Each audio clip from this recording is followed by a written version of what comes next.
भारत के लगभग सभी प्रदेशों में चिट फंड कंपनियों में फंसे निवेशकों के पैसे को लेकर के, जैसे सहारा इंडिया परिवार, विश्वामित्रा इंडिया परिवार, कल्पत्रु, PACL, शारदा ग्रुप, तमाम कंपनी, जिन कंपनियों में निवेशकों ने पैसा जमा किया और उनका भुगतान समय से नहीं मिला, इन सब मुद्दों को लेकर के सभी प्रदेशों में आंदोलन चला। साथ ही दिल्ली के जंतर मंतर पे जोरदार तरीके से निवेशकों ने प्रदर्शन करके अपने निवेश किए हुए पैसे का मांग किया, लेकिन सरकार इन निवेशकों के पक्ष में अभी तक कोई ठोस कदम नहीं उठा पाई है। और सामने 2024 का लोकसभा का चुनाव भी है। ऐसी परिस्थिति में क्या निवेशकों का पैसा मिल पाएगा कि नहीं मिल पाएगा, आज उसी सब मुद्दों पे मैं आप लोगों से चर्चा करने वाला हूं। तो नमस्कार, मैं हूं संदीप कुमार तिवारी और आप देख रहे हैं पब्लिक हेल्प यूपी। आज हम आप लोगों के बीच में बहुत ही महत्वपूर्ण चर्चा करने वाला हूं, तो इस वीडियो को आप अंत तक देखिएगा, स्किप करके मत देखिएगा और अपना राय जो है कमेंट के माध्यम से हमें जरूर बताइएगा, ताकि उस कमेंट के हिसाब से मैं अगली वीडियो में आप लोगों को सजेस्ट कर पाऊं कि आपको और क्या करना होगा आपका अपना भुगतान प्राप्त करने के लिए। तो मैं आप लोगों से बता देना चाहता हूं कि 2024 का जो ये लोकसभा चुनाव है सर पे है और सभी पार्टियां दमदारी के साथ क्षेत्र में अपने अपने लोकसभा क्षेत्र में उतरने के लिए दमखम भर चुकी है। और ऐसी परिस्थिति में आप सभी निवेशकों को सोचना है कि आपको अपने मत का जो प्रयोग है वो कैसे करना है और किसको करना है, ये सोचने का समय अब आ चुका है।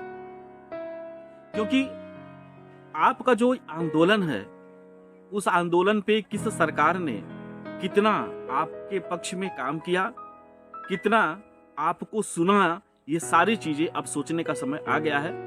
क्योंकि लोकसभा का चुनाव में जो क्षेत्र के आपके सांसद के प्रत्याशी हैं वो आपके पास जरूर जाएंगे, आपसे वोट मांगेंगे, लेकिन सवाल आपको करना है कि जो भी प्रत्याशी आपके पास जाए उससे सवाल आप जरूर करिएगा, पूछिएगा कि आपको हम लोकसभा में चयन करके भेज देंगे तो आप हमारे लिए क्या करेंगे,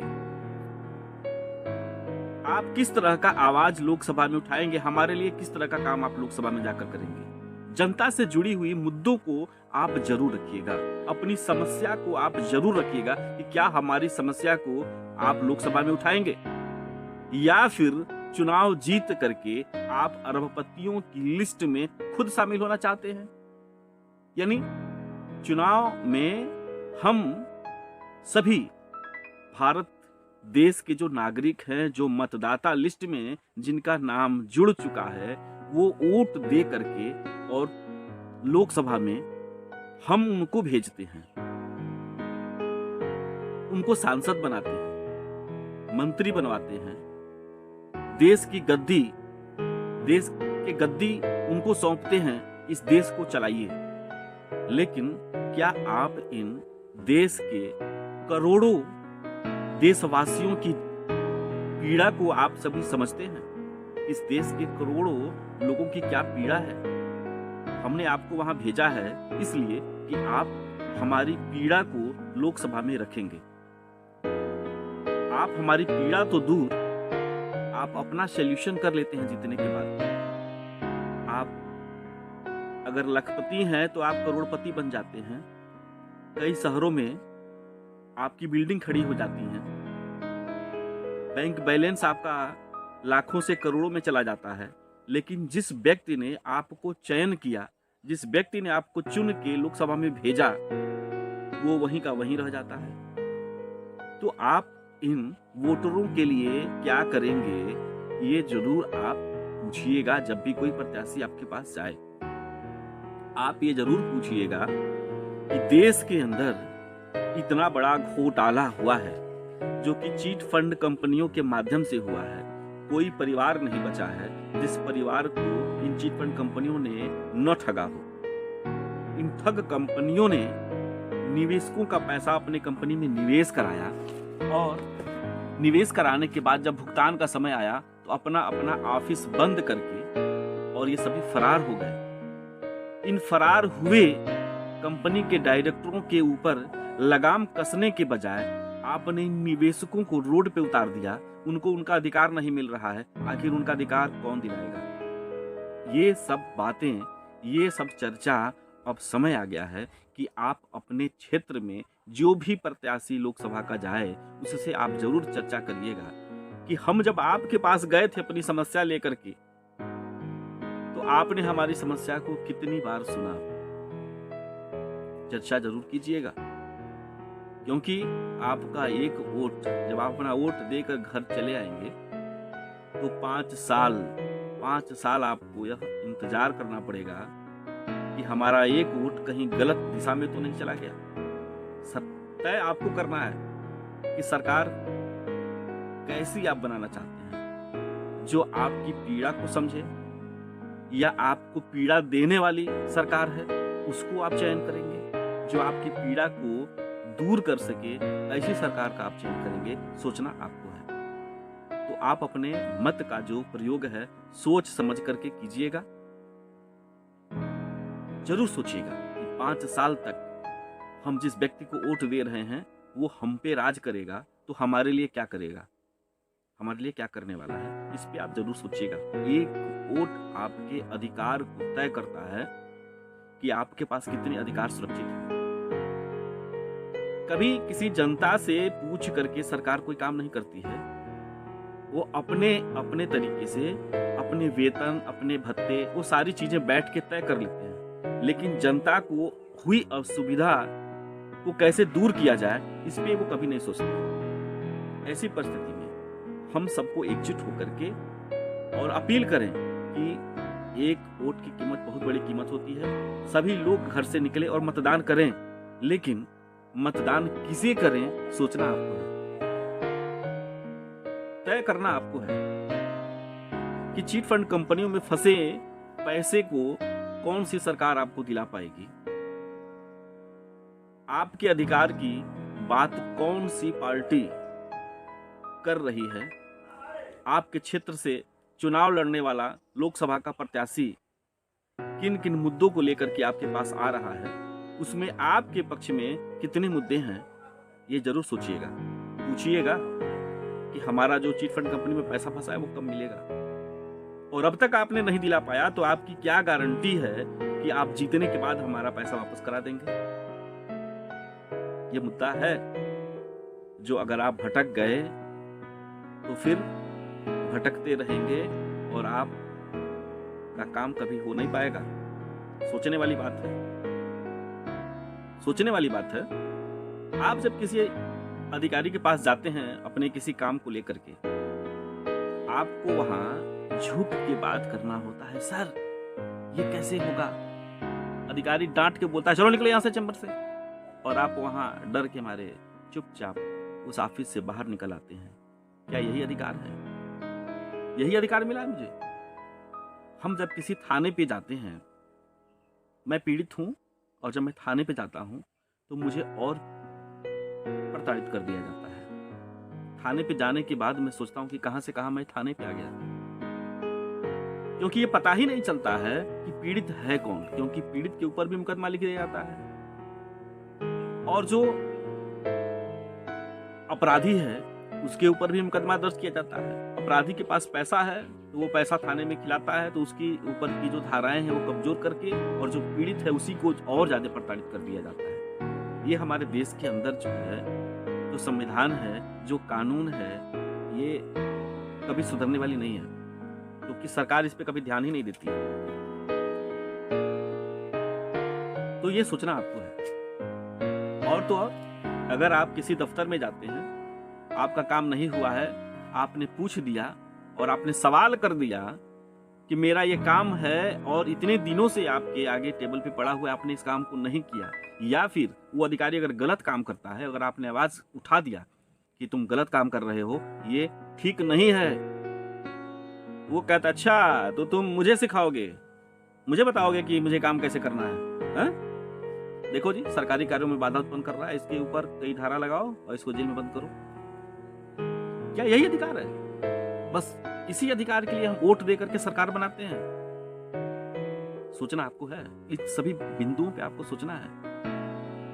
ऐसा ना हो कि बस कुछ चीजों के लालच में आप गलत बटन का इस्तेमाल कर दें, जिससे कि 5 साल आप ही को परेशानी उठानी पड़ेगी। तो सोचना है आपको, समय आ गया है। क्योंकि दिल्ली के जंतर मंतर पे अपने अधिकार को प्राप्त करने के लिए आपने प्रदर्शन किया है। जनपद में आपने प्रदर्शन करके अपने अधिकार को मांगने के लिए वहां जाकर ज्ञापन आपने सौंपा है। आपके ज्ञापन पे आपके पक्ष में कितना काम हुआ है, सोचना आपको है। अगर आप नहीं सोचे तो फिर भूल जाइए, इन चिट फंड कंपनी में पैसे धन को, फंसे हुए धन को कौन वापस दिलाएगा, तो भूल जाइएगा। क्योंकि जनहित के जुड़े मुद्दे चुनाव के समय में बस याद आते हैं, जीत जाने के बाद आपको कोई याद नहीं करता। क्योंकि चुनाव के वक्त वही प्रत्याशी आपके चरणों में होते हैं, और जब वो प्रत्याशी चुनाव जीत जाता है तो आप उनके चरणों में जाके गिरते हैं।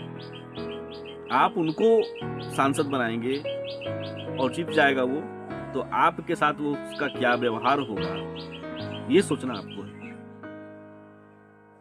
तो बहुत कुछ मैं आज चर्चा नहीं करूंगा, बस इस आप लोगों को मैंने याद दिलाने के लिए आज यह संदेश,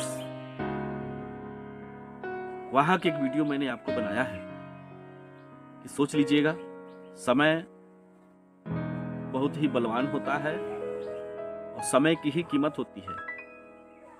जिन निवेशकों ने अपना पैसा चिट फंड कंपनियों में जमा किया इस आस में कि समय पूरा होगा तो उसी पैसे से हम अपनी बिटिया की शादी करेंगे, अपने बच्चों की पढ़ाई के लिए जिन लोगों ने 1-1 रुपया जोड़ करके इन चिट फंड कंपनियों में जमा किया था, और कितने सारे निवेशकों ने सदमे में अपने आप को फांसी के फंदे पे खुद को लटका लिया, कितने एजेंटों ने सुसाइड कर लिया, कितनों का घर बर्बाद हो गया। इस पे विचार करना आपको। अगर आप विचार नहीं करते हैं तो पछताएंगे आप। क्योंकि ये सांसद, विधायक जो भी हैं, अपना वेतन अगर तय करना हो तो खुद बैठ के तय कर लेंगे। भत्ते का मामला हो, अपने आप बैठ के ये तय कर लेंगे। लेकिन आपसे जुड़े हुए मामले में आपसे तय नहीं करेंगे कि आपके मामले क्या हैं, आपकी समस्या क्या है। इस पे कभी चर्चाएं नहीं होंगी। तो भुगतान आपको प्राप्त करना है इन चिट फंड कंपनियों से, और किस तरह से प्राप्त करना है, कौन सरकार अपने एजेंडे में चिट फंड कंपनियों को शामिल की है कि हम निवेशकों का भुगतान करवाएंगे। ये सारी चीजों पे आपको अपनी सहमति बनाते हुए आपको अपने मत का प्रयोग करना है। अपने मत का प्रयोग जरूर कीजिएगा, लेकिन सोच समझ के कीजिएगा। देश का निर्माण आपका एक वोट करेगा। आपकी जन समस्याओं पे काम आपका एक वोट करेगा। इसलिए सोच समझ करके वोट दीजिएगा। आप लोगों से बताना चाहता हूं, न्यायालय में जब आप कोई वाद दाखिल करते हैं तो जो वहां आपकी पैरवी करता है, करने के लिए जिस भी अधिवक्ता को आप रखते हैं, आप चाहे जितने भी पीड़ा में हो, वो आपकी पीड़ा नहीं समझेगा। आप अपना ब्लड निकाल करके पैसा लाइए, लेकिन उसको फीस देंगे तभी वो आपकी तारीख देखेगा। आप मर जाइए, घर द्वार खेती बाड़ी जो भी है बिक जाएगा आपका, और कानून में फाइलें जो हैं न्यायालय में दबी की दबी रह जाती हैं। इंसान मर जाता है, जवानी से लेकर बुढ़ापा तक आ जाता है, लेकिन मसले न्यायालय में जल्दी हल नहीं होते। न्यायालय में बैठे उन न्यायाधीशों को भी इस पे नजर नहीं आता कि कितने पुरानी फाइल है और अब तक ये पेंडिंग है, तो क्यों पेंडिंग है। इस पे आखिर सवाल कौन करेगा? आपको करना है। थानों में जिस तरह से आपके साथ व्यवहार किया जाता है, इस पे कौन सोचेगा? आपको सोचना है। गवर्नमेंट आपके साथ क्या कर रही है, इस पे कौन सोचेगा? आपको सोचना है। तो सोच समझ के वोट दीजिएगा, मतदान जरूर कीजिएगा, लेकिन सोच समझ के, क्योंकि 5 साल ये तय करेगा आपका भविष्य, देश का भविष्य एक वोट तय करेगा। तो नमस्कार, मैं विदा लेता हूँ। फिर अगले वीडियो में आप लोगों से मिलूंगा। लेकिन आप लोग को मेरा ये राय अच्छा लगे तो कमेंट के माध्यम से अपना सुझाव जरूर दीजिएगा। नमस्कार।